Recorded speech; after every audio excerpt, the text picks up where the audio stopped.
Welcome to Aviation for Youth, your gateway to real stories, insights, and inspiration from leaders shaping the skies in the travel world.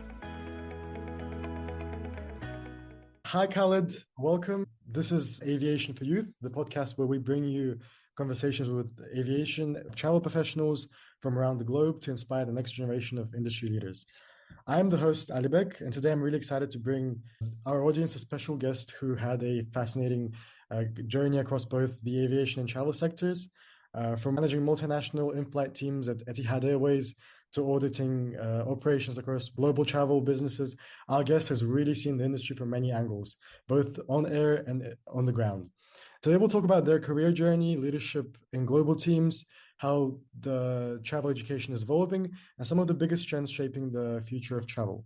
Whether you're dreaming of a career in the skies or curious about what happens behind the scenes in travel, I think you're going to find this conversation really inspiring. So let's jump right in.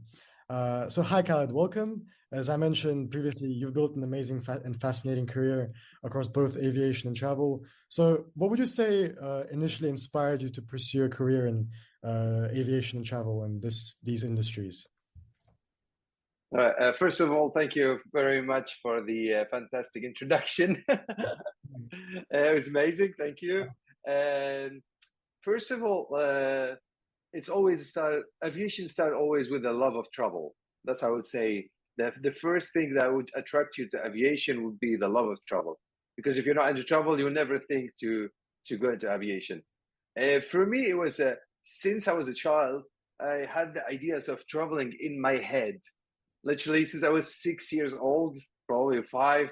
I can't, as much as far as I could remember. I always had the dream to travel, and I used to travel with pictures, with a little TV that I had. I'm quite an older generation, and I'm talking about the early '90s, where international channels were not all around the world. It was not easy, especially from the country that I come from, where an average small Mediterranean North African country, we didn't have much of media. I mean, the whole world didn't really have enough media in that time, but we had only a few channels. They were French or Italian channels with a few Arabic channels as well, when they actually broadcast anything about traveling, and I would keep dreaming about it, and I just think, what's in there? How does it feel? How does it? And I started creating feelings and memories by myself. And I remember my father had a little book called the Atlas. It's a French selection book of geography, where we would write every country and all information about countries and capitals. And probably by the age of 12, and then my friends, they know, my good friends, or even my global friends would know this about me, that I know every capital of every country since I was probably 12, 13. That's how actually I got into it. And then in my university career, I had nothing to do with aviation. I studied computer science, and what actually sometimes there's also few coincidences that they take you into that path. In front of my university, there was a training center where they would do training for cabin crew. Mm-hmm. And then the ideas mixed up with the old ideas that I had and the current idea that are actually existing. And I decided, actually, after I finished my degree, I decided to go for that training. The training was quite short, and probably had like 3 months of training. And then and I went to do this career. Let's say mostly by coincidence. I mean, I really love traveling, but I didn't know the way to traveling, because traveling was very expensive. It's not even like now, even in my country, which is, again, not a rich country, but people still travel nowadays. Back in the days when you travel to 2 hours to Paris or 2.5 hours to London, that's a great achievement. Now it just flies up and down all over the world. Then I got the job. I got the chance to be a cabin crew, and then I evolved from that to the whole career. And I'm now actually more into hospitality for the last 5 years, more than aviation. In my field or my job, right now, it's 90% hospitality or 100% hospitality, but it includes about 15% of aviation, because I do audits on hospitality establishment within Abu Dhabi, and which includes airline as well. Mhm. Nice. Okay. So you mentioned that you went to university. So how did your career like start from university up until your like position in Etihad, and what like maybe like more specifically what you did in Etihad? Like was it training, being a cabin crew trainer manager, or what was it exactly? And I went step by step. And first, first I was like we had a few grades within Etihad Airways. We have several grades to reach to be the manager of the plane. You have to go probably four stage, which but it takes some time. I was quick. It took me about 6 years to get there, which nowadays almost impossible within 6 years. But yeah, I started as an economy cabin crew. Then I went to business first cabin crew. Then I was a cabin senior, which is in charge of smaller planes, and then to a bigger, wider body, and then to the Airbus 380, which includes we reach up to 26 cabin crew sometimes. Yeah, interesting. So it literally in my career, I never used my degree, probably, which is a little bit of probably Excel and words. Yeah. That's all. I did programming and mainly software. I probably forgot half of it. And things like this, I've developed a lot. Yeah, you said that you like manage hotels. I was actually in Abu Dhabi in March of this year, and Oh, amazing! we were like we were staying in Dubai, but we had like 1 day trip to Abu Dhabi, and so we went to eat at this restaurant in St. Regis, Abu Dhabi. It was like a Michelin. Yeah, okay. What restaurants? Like a Michelin star Italian restaurant. I forgot the name of it, but we really enjoyed it.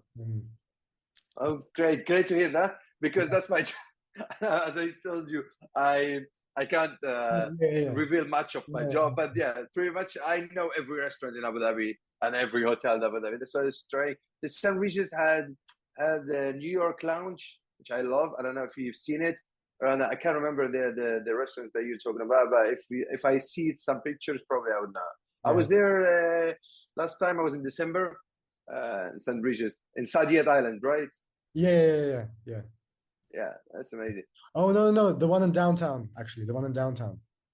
The Regis downtown. one that you come in and there's like big stairs. The one that's I think a bit older. That St. Regis. Probably I need to look at it. I know all of them. I can't think of. I can't recognize all of them, but I'll definitely know it. Yeah. So yeah, back to the Etihad. Yeah. Well, I think that's what I. But my degree and my career were very different paths, and they never crossed each other.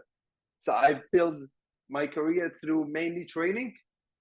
Obviously, I started as I had a little bit of experience like everyone. And when you were 18 or 19, you do a little bit of work at restaurants, but not much of big skills in hospitality. I had the personality, which is very important.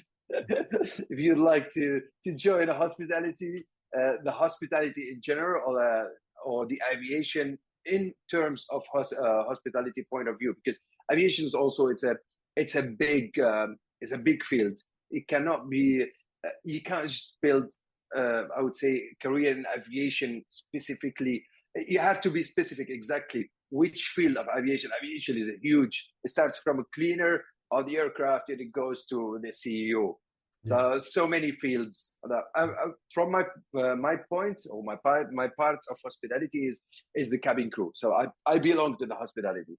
So as I explained to you, I started as an economy cabin crew. Then I went to business class. Then I went to first class. Then I was in charge of smaller plane, which has a business and economy. And then we had a wide body with the 3-class, first, business, and economy. And then up to the 380, where we have the residence and I don't know if you've heard of it, the residence in the sky. The one with the bedroom and the bathroom. Yeah. I've seen that one. Yeah. So I was managing the whole plane, which includes also this how to say, I don't know how to exactly describe it. I need a proper word because it's something. It's a private jet. I'll say it's a private jet. It's just you have to depart on time of the flight. That's the only difference. Other than that, it is a private jet. Yeah. Okay, makes sense. Okay, so let's like move on into like the more technical aspects of like aviation and travel. Um, so you've obviously worked in both like education when it comes to like training cabin crew across the industries. How do you think education has evolved in the aviation in the past and travel sectors over the past decades? For example, like different rules and regulations, different requirements, Definitely. different people. What would you say was some of the changes? Yeah, it's a tremendous difference. It's something. It's like, especially now. Like, let's still talk about training. I remember when my first training fighting the fire as a cabin crew. We used to lit some wood, and they would give you the fire extinguisher, and you just literally extinguish the fire. It's like a real fire and a pot with some wood, like some wood in it, and they put the liquid to to install the fire, and you have to. At the end of my career, we have a big room of firefighting, buttons and it's a simulation. You walking through the aisle of the. It's a whole airplane that has an aisle, has seats, has in-flight entertainment, has hat racks, and then you're just walking, and then the simulation, and then you don't know where the fire is coming from. It's like a reality. It's like where you are just doing your job, and there's something happened. Like this is a small example of what we did before, what we do now. Yeah. Before we used to go, for example, in terms of evacuation, there is like just one slide hanging off a little edge like this, and they just have to jump and slide over that slide. Now there is just a whole airplane that is moving. You get on board, you get all the crew on board, simulation with passenger on board, and then it's a simulator that moves, that crashes, that makes a rejected takeoff, that makes any type of fire on board. And you're just doing it like doing they put you to do your job normally, like serving food, I don't know, walking around talking to passenger, and then suddenly you see like a big turbulence or a fire on board, and then you have to deal with it. Yeah. Yeah. This is in terms of one part of the actual the actual job. Other things that also that the psychology of the passenger. When I started, I was not told how, like pretty much very simple, basic things how to deal with passenger. But now we went into deep. Like you would teach the cabin crew about the psychology of the passenger. How does he feel? The trip. They make you literally think or empathize with the passenger. Where did he start his journey? There's a lot of technical training and emotional training, which is very important. The emotional training that before was not really part of. It was very, very on a very 2 hours training in your whole life when you're just starting to be a cabin crew. Then later on nowadays cabin crew there's a huge academy. Like they go to the academy probably every 2 months. There's something. It's either about service, about passenger, about improving the hospitality, safety, awareness, aviation awareness, business awareness. Also, because you're part of a business at the end, the airline they need to make money, and then you need to be part of that. You need to be part of it. You need to make money for the airline as well. Yeah. Yeah. Yeah. That's So like it's completely different. yeah. Like I saw like for example, you worked at the Etihad, but I saw like Emirates has a specific like training center that's like fully equipped with like a swimming pool and like fire. It's the same. Yeah. Uh-huh. Yeah, it's all big airlines. They have that. You go to Qatar, Emirates, Etihad. They all have that. It's a whole academy. It's almost a university. Yeah. Like we call it the Etihad Academy. They call it the Emirates. I think it is Emirates Academy as well. So it's Yeah. a whole academy with I don't know, probably 50 to 60 classroom. Yeah. That training it's a fundamental part of aviation in terms of pilots, cabin crew, engineering, dispatchers, cleaning, even the cleaners themselves. They've been trained how to do the job faster because timing is very, very important. in the aviation industry. That airplane cost 300 to 400 million dollars. The 1 minute on ground, it shouldn't be more than extra time on ground. It has to be flying. It has to be making money. Yeah. It's not a car for $100,000. It's so expensive. It needs to fly. So every minute on ground, it comes to airport taxes. The aircraft not flying, it's just lost. So it needs to be a minimum time on ground. Therefore, everybody has to be trained to the minimum time, to the pilots, dispatchers, cabin crew, engineering, transport, airport operation. Everybody has to be aligned with the timing. Yeah, definitely.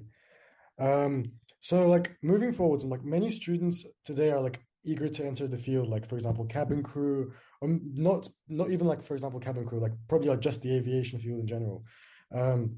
What skills or traits do you believe are most important for like students entering this field? For example, like I don't know if cabin crew need to have like very, very flexible sleep schedules where they can adapt to like different environments, different cultures, different climates. What would be your take on this specifically, like in this field? I would explain again. I would take the more part of cabin crew or into training on the hospitality part of aviation, because again, as I explained to you before, aviation is very different. Like either you want to be a pilot or you want to be a CEO or you want to be financial, you can still work in aviation. So what I would take, which is my field, my personal advice is for people who would like to be a cabin crew or would like to be trainer in the academy or would like to any part that is involve hospitality. That's what I could talk about. Financial, I don't have a degree in finance. I don't know. Yeah. That's a different story. And I'm focused mainly on cabin crew. Cabin crew, first of all, you have to like the job. Think about it before you apply, before you take this path. Think about the pros and the cons. Okay, you're not gonna have sleep ever in your life.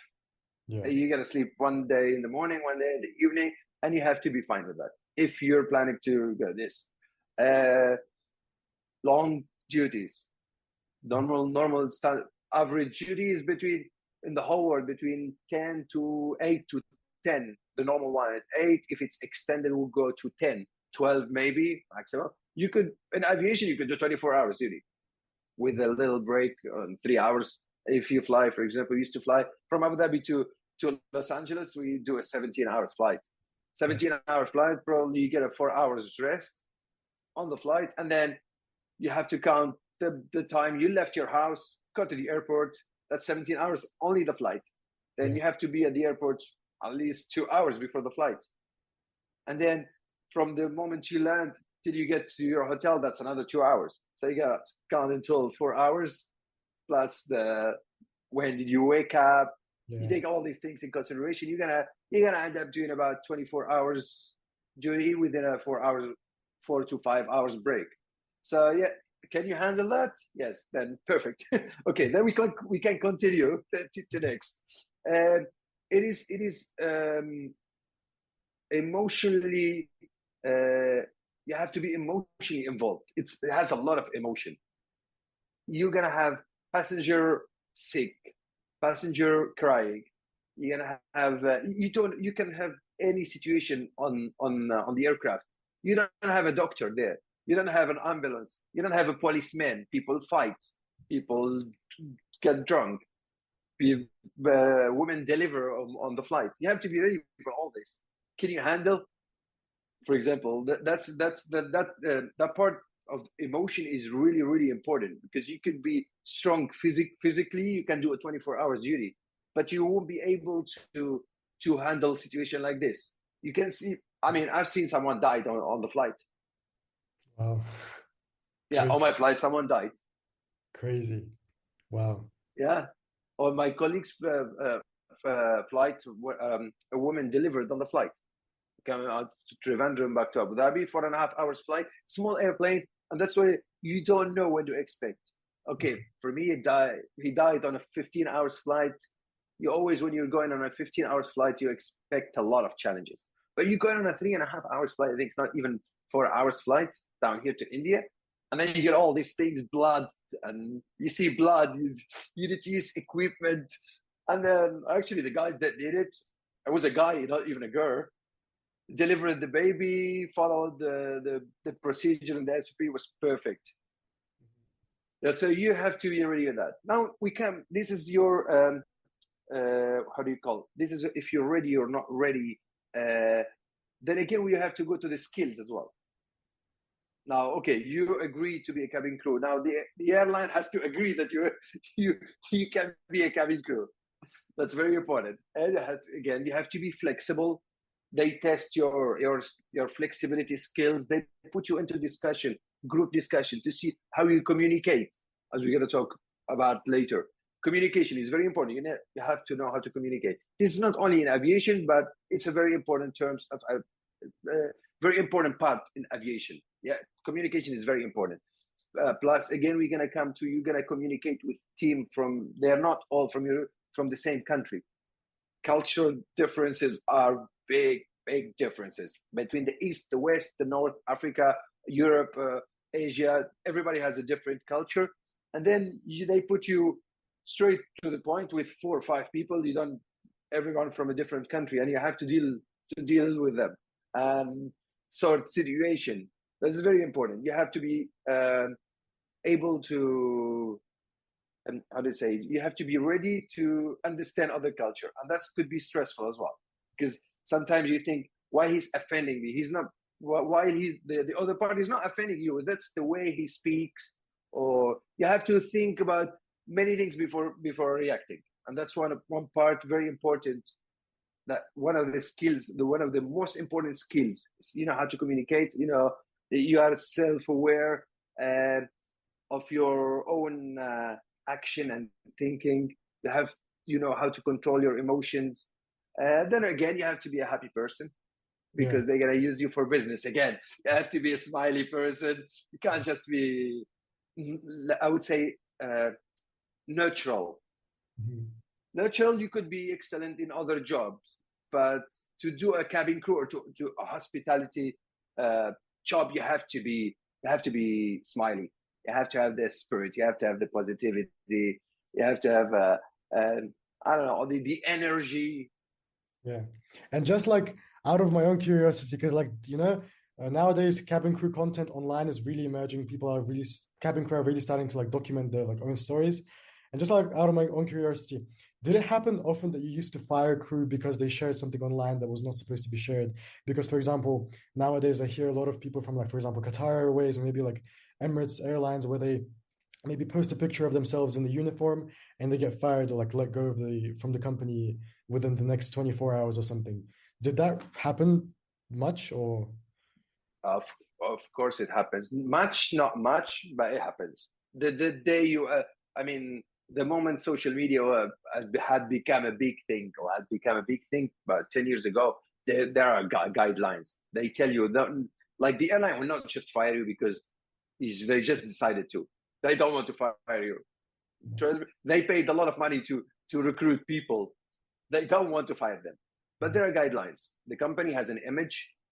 That they have standards. They have SOPs to follow. You can't just break them and put them online. That's part of any company. That's you're trusted with the image of the company. The company would love you to post in uniform and to post your advantage. They love that. It's marketing for them. It's good for you. Good for them. That's fair enough. However, the guidelines are clear. This is not allowed. This is not allowed. You cannot do that. And the guidelines are pretty flexible. Obviously, you can. I don't know. I will have not get into details, but there were a few incidents that happened, and from my opinion, they were fair. The airline was fair to fire them. You're putting the image of the company on the line, and then for me, as a business, that's what the airline would think. For the airline as a business, they have to protect their image. That's how they make money.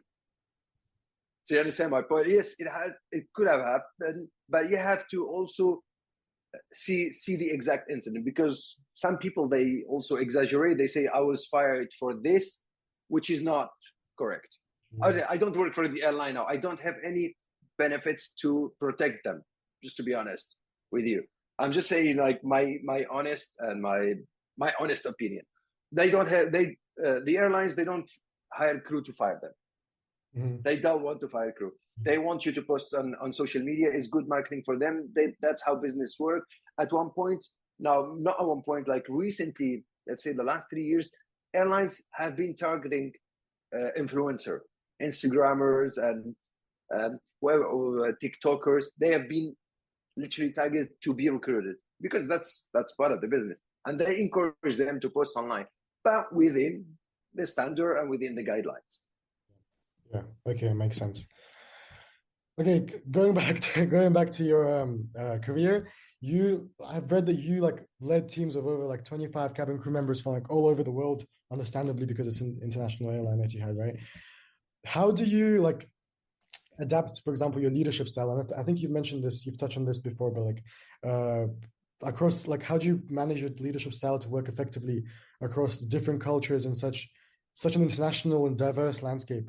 Like, for example, cultural differences, inclusivity, like sensitivity. So, for example, if you mention something for this specific culture, they may become really sensitive to something that you said previously, right? So, how would you say would be the best way for people to lead such diverse and international teams in such an environment? First of all, when it comes to the culture that comes with the time, what we could do is I would say, make it faster, make the new joiner learn faster, yes, but it can't be overnight, because once you're in a situation where you have, like in Etihad, we work probably 180 nationality. You cannot just get a 21 years old new probably student, never worked before, and tell them this is the rule with these people, this is the rule with the other people. That comes with the experience. Leadership also, they're not going to give you a leadership role straight away, and then you learn step by step and try to understand yourself. What we say now, the teaching skills and the teaching manners are so much more efficient these days. For us, before, to learn something, you need, let's say, 1 month. Now you can learn it in 3 days. There are ways. There's so many things. YouTube never existed when I was learning. I don't know when YouTube actually started, but at least I did not know about it. And 90% of my surrounding did not know about it. When I started flying, we had a digital camera. We didn't even have smartphones. So we would go to a place and we take photos, and then we try to send them by email or burn them on a disk and give a CD to your colleague. So it was a different era. So learning was not that easy. Now learning is so easy. The books, the online courses, like you could do leadership online courses, really simple, and they help a lot. They are very, very efficient. You could read books. For example, for me, Daniel Goleman, I don't know if you've heard of it. It's the ABC of leadership. He has a book called The Emotional Intelligence, and that's basically what is leadership about. If once you read that, you try to incorporate it to your life, and then you will be a successful leader. Okay. That's very emotional intelligence. First of all, you have to understand yourself. To understand other people, you have to understand yourself. You have to understand why you get angry, why you don't like these things. How can I not get angry in this situation that I always get angry? For example, there are certain situations you always get, it makes you angry. You have to think with yourself, why do I get angry? How do I avoid it? This is the first thing. You have to understand yourself. Once you understand yourself, now you can start analyzing other people. You can start understanding other people. Yeah. Once you understand these people, then you can lead them. You see how it works? First, understand leadership is understanding yourself. To understand yourself, you have to have a high EQ. Emotional intelligence is very, very important in professional life nowadays. Your IQ finished by 18, I think it does not improve anymore. That's it. This is your IQ finish. Now, how can the EQ could be improved until you're 80? You can still improve your EQ until you're 80 years old. So that's very, very important. Leadership is based on emotional intelligence. Emotional intelligence, first of all, you understand yourself. Second of all, you understand people. Then you can empathize with people, understand their situation. Then you can lead them. Yeah. Yeah, I And think then again, yeah.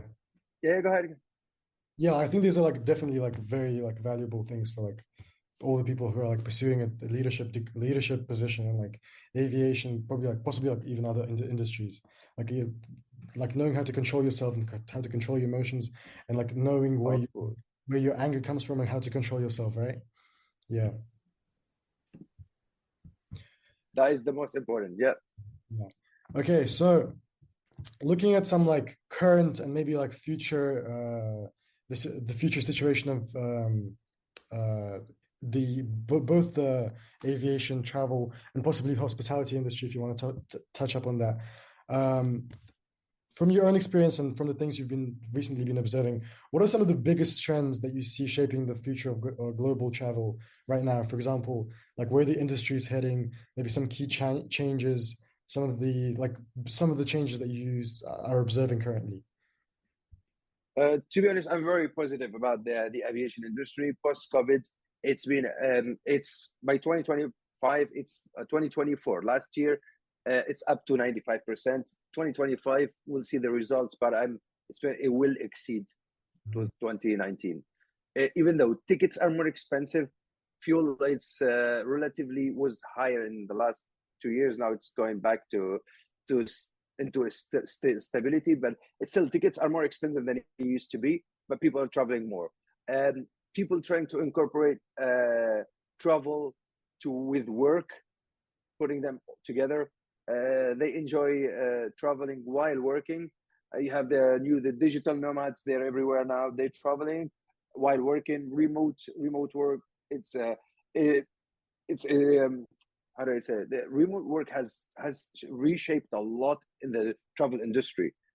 People think that people are working from home, yes, but they are actually traveling while working from home.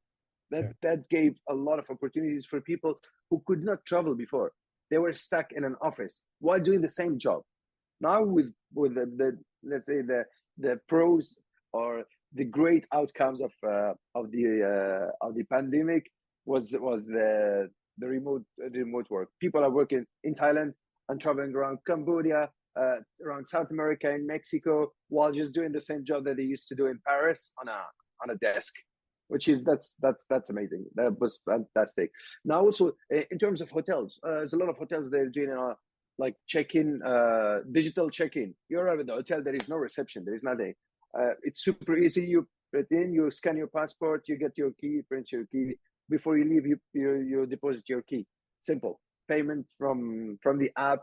You book everything from the app. You don't need to go to travel agency anymore. No, for example, the traveling from Abu Dhabi airport. Let's say we're one an experience, Abu Dhabi or Dubai or Qatar, but it's pretty much the same. But I emphasize more about Abu Dhabi because it has less traffic. Now, for example, your international departure is at 2 p.m. You can arrive to the airport at 20 past 1, 15 past 1, 45 minutes before an international departure. If you do not have a check-in luggage, like I mostly travel with just hand luggage, I arrive 40 minutes, 45 minutes before an international departure. You pass through, you get your check-in online, you get your boarding pass online, you scan your passport on the e-gate, you just pass security. That's still not fast enough, but everything else was just fast. You walk to the gate, 7-8 minutes, you're in front of the airplane gate. That's it. You enter 40 minutes. Before, I remember that not long ago, I would say, let's say 10 years ago. 10 years ago, traveling is 3 hours before departure. You arrive there, then you're gonna queue for 20 minutes, 25, 30, sometimes 45 minutes to check in your luggage. Or not, even if you don't have a check-in luggage, you still have to go through there because there is no online check-in. You have to check in there. Then go again through passport control with immigration stamping each passport, and like a huge queue, long queues, and to pass passport control. Now everything is quick, so quick, and this is amazing. This is really amazing. Arriving into 45 minutes. Like I just went to Paris last month. The departure was, I think, at 7:30 in the morning. I arrived 6:45 to the airport. I have my boarding pass, scan my passport. I'm also 15, 20 minutes at the gate before departure. It's Yeah. fantastic. It's really fantastic. And I think this mostly applies to the airports in the Middle East because, for example, arriving at the Dubai airport, you can just do it online check-in and just pass through the e-gates. But for example, I don't think this. Do you travel to the US quite often, or uh, have you been to the US recently? No, yeah. Okay, the US is not. It's a different because they have a very Yeah, tough and stiff, I would say, immigration system. And still, the only thing that you could do is the immigration. That's but the rest still be the same. If you travel for and the great thing out of Abu Dhabi, for example, you pass your immigration within the airport. The U.S. immigration, you do not need to travel to the U.S. to get the immigration. yeah. It is within Abu Dhabi airport. Free So clearance. you will arrive 2.5 hours before your flight. That's not like you're going to Paris 2.5 hours before the flight, but you finish everything. Like the first process is the same. If you don't have check-in luggage, you have your boarding pass. You just pass. Exit Abu Dhabi through the e-gate, pass the security. Then you have again another security. It's like you're entering the US. And then the what do you call the passport or the immigration system has it could be quick, but only for certain passports, not for everybody. Yeah. For example, Abu Dhabi, Qatar, Dubai is for every passport. Once you've been here once, that's it. It's easy to go through. But US for US airports for certain passports you can go also quick. Yeah, yeah, definitely. Um, so one of the last questions to ask you, and maybe we can discuss some more. Ever since COVID, the travel landscape has obviously changed and shifted in like many ways, and even like during COVID, so many changes. I remember traveling during COVID, and it was a chaos. Um, what long-term changes do you like expect in how people, and you've obviously mentioned this, and how people in the travel industry adapts, and like how maybe the cabin crew, if you maybe are aware of this, may be influenced by travel. Maybe, for example, now the employment of cabin crews is probably increasing. But how do you see it, like as in post-COVID? For example, during COVID, I know that a lot of cabin crew, for example, from Emirates, I don't know if this happened to Etihad, have been fired because there's simply not enough flights. But now cabin crew are starting to come back. So how do you think the travel industry is adapting to from post-COVID now? It's that's right. It's definitely increasing. The recruitment is it's increasing. The flights are increasing, and it's going to be crazy. That's how I would express it. It is going to be crazy. The next coming up, in the next coming years, is going to be crazy. The development and the airplane delivery, the airlines are expanding with with no limit. They're really expanding a lot. And for example, I take the Middle East. The Middle East is always like leading when it comes to the travel industry. It's expanding everywhere. Airports, the Dubai airport is going to move to Maktoum Airport probably the next 10 years, and that's going to be the biggest airport in the world. And from what we expect, also, I don't like not for at this time. It's very hard to predict what's going on because the how do you say the technology is evolving in a crazy way. Like when I grew up, things used to evolve slowly. You know, like you get a phone, then it take 5 years to get another game into the phone. Then you go to get I don't know a nice ringtone. It takes another 3 4 years. Now 10 things happen in just 1 year. Maybe also space travel is happening now, and probably I would expect it also to grow faster. Obviously, first for the wealthy, and at one point of life, I think it's going to be for everybody. And just to like reiterate, with all these changes, it doesn't mean that the aviation industry is always going to be perfect. For example, have you seen the news of the plane crash that happened yesterday? The first ever Boeing 787 accident in history, I think that was. I will never be. I will never be perfect. It will never be perfect. An incident will always happen. It has decreased a lot since ever. It's always been decreasing. Still, traveling is the safest mean of transport. It kills more people. It kills less people die through travel through airplanes than through cars. People die more of car accidents of I don't know what other accident, but it is the safest mean of transport at the end. If you count how many planes crash every year, if it's really bad, there are two planes. If it's really bad, I would say about commercial planes, because they're always small crash with two passenger. But I'm talking about commercial airplanes. If two crashes a year, that's really bad. Some years passed without any crash. So it's still always we are human. Errors happen. Technology has its error. It could develop a lot and reach certain level of safety, but it would never be 100%. Even if it would reach 99.99, but it would never reach 100%. So crash will always happen. Yeah, unfortunately. Yeah. Well, Khaled, thank you so. I think this will be like sort of wrapping up. Thank you so much for like sharing your story and sharing us all your insights and with us today. I really, really appreciate your time, and I know our listeners will walk away inspired by everything you've shared.